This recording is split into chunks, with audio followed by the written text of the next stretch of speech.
Hybrid seed का उत्पादन भी हो सकेगा और जो 3,000 करोड़ रुपए का से लेकर के 3,500 करोड़ रुपए का अन्य राज्यों से जो सीड आती है वो हमारे राज्य के भीतर वो निर्मित की जा सकेगी, जिससे उत्तर प्रदेश के किसानों को व्यापक फायदा होगा।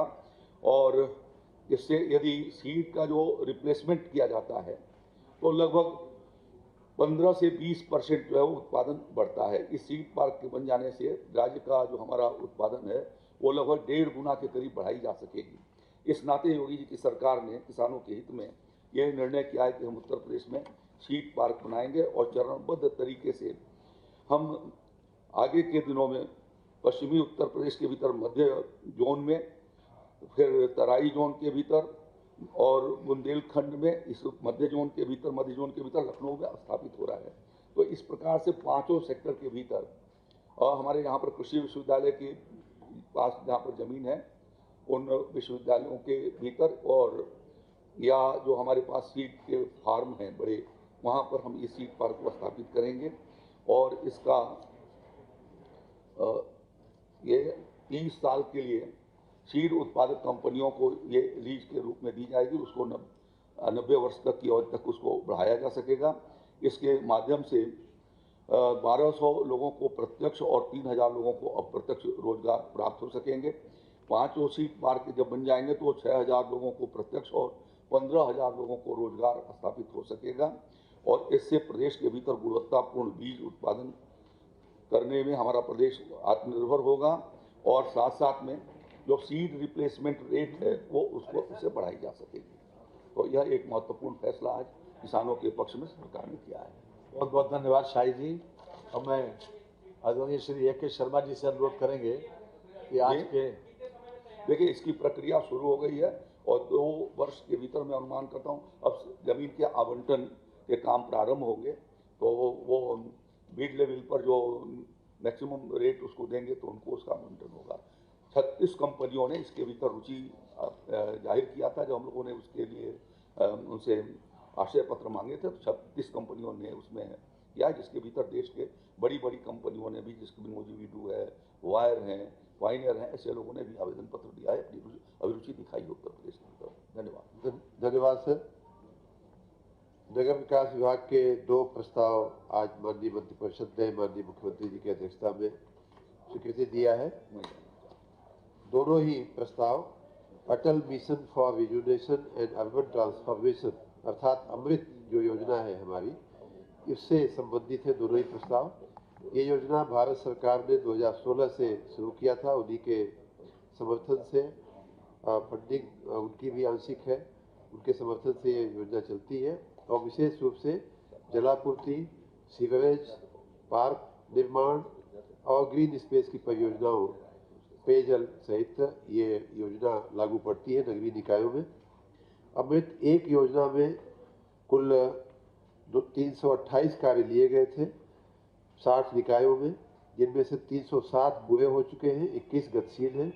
और उसी प्रकार अमृत 2 योजना में जो वर्तमान में चल रही है उसमें भी 372 निकायों में 529 काम लिए गए हैं, जिनमें पेयजल के काम हैं, सीवरेज के, वाटर रीयूज के काम है, पार्क और ग्रीन स्पेस के काम है, वाटर बॉडी के काम है।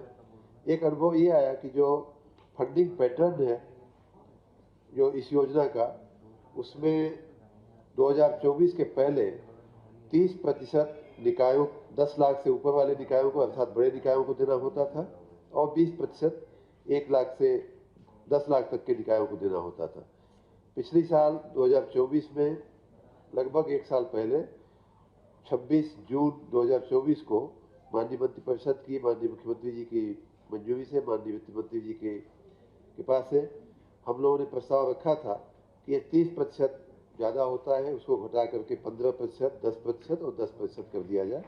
10 लाख से अधिक वालों का 15, 1 से 10 वालों का 10 और 1 लाख से भी कम वालों का 10%। लेकिन उसके कार्यान्वयन में भी हमें थोड़ी दिक्कत लगी।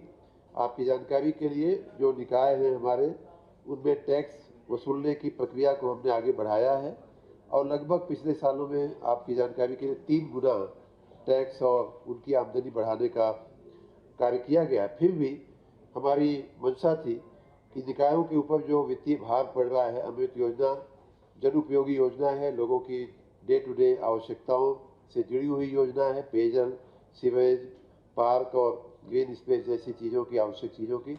तो इसलिए निकायों का जो अंश है, जिसको देने में कई निकाय असमर्थ हो जा रहे हैं, उसको और भी घटाया जाए।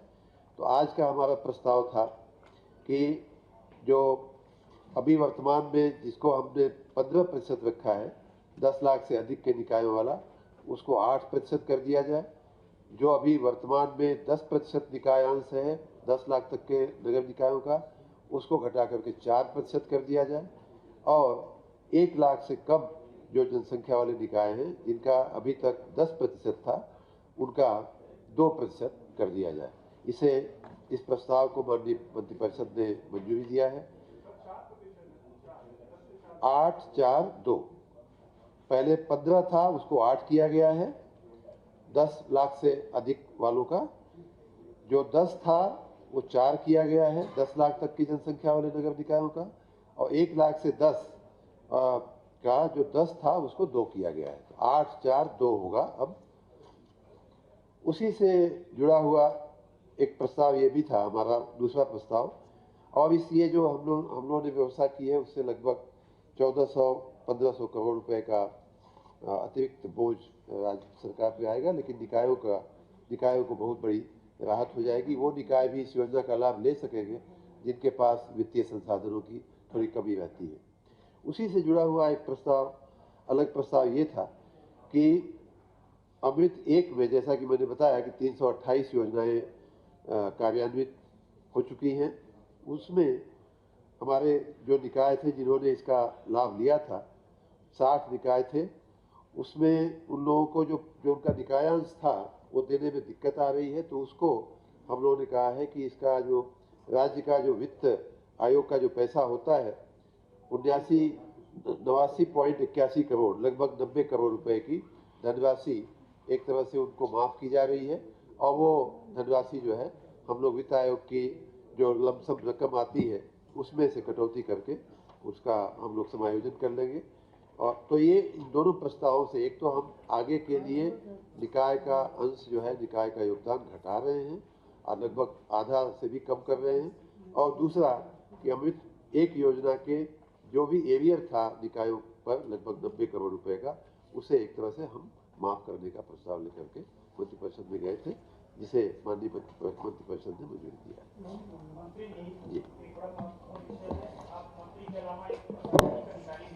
जी नगर विकास का ये है कि जो ई रिक्शा और आए दिन यातायात ये दबाव बढ़ रहा है।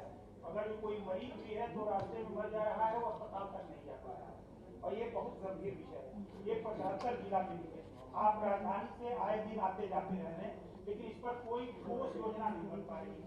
और ये विभाग आपके पास है नहीं। ट्रैफिक प्राइवेट वाहनों को छूट दिया सरकार ने, वसूली खूब हो रही है पुलिस की, आरटीओ की। 5 लोग ही मर गए। ट्रैफिक की व्यवस्था आपकी बात सही है। नगरीय व्यवस्था हमारी हम सबकी जिम्मेदारी है। लेकिन ट्रैफिक की अगर बात करें तो टेक्निकली ये हमारे विभाग में नहीं आता है। लेकिन आपकी चिंता से मैं सहमत हूँ। गाड़ियाँ बढ़ रही हैं, ट्रैफिक बढ़ रहा है, एम्बुलेंसेस के लिए कई बार जगह नहीं मिलती है। ये बात मैं संज्ञान में रखता हूँ। और जहाँ आवश्यक होगा, जहाँ उचित होगा, जरूरी होगा, उसका संज्ञान लेकर के उस पर कार्रवाई भी की जाएगी। आप सबका बहुत बहुत धन्यवाद।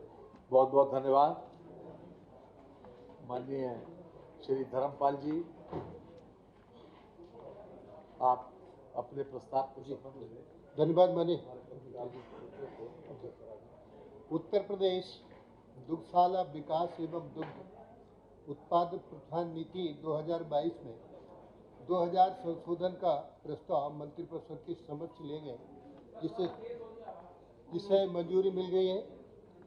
प्रदेश में दुग्ध आधारित उद्योगों की स्थापना को प्रोत्साहित करने एवं विद्यमान प्रसंस्करण क्षमता में वृद्धि, तकनीकी उच्चीकरण तथा सूचना तकनीक का उपयुक्त प्रयोग व क्षमता का विकास करते हुए डेयरी सेक्टर के समस्त स्टेक होल्डर्स के लिए अधिकाधिक लाभ सुनिश्चित करने के लिए उत्तर प्रदेश दुग्धशाला विकास एवं दुग्ध उत्पाद प्रोत्साहन नीति 2022 में संशोधन लाए हैं।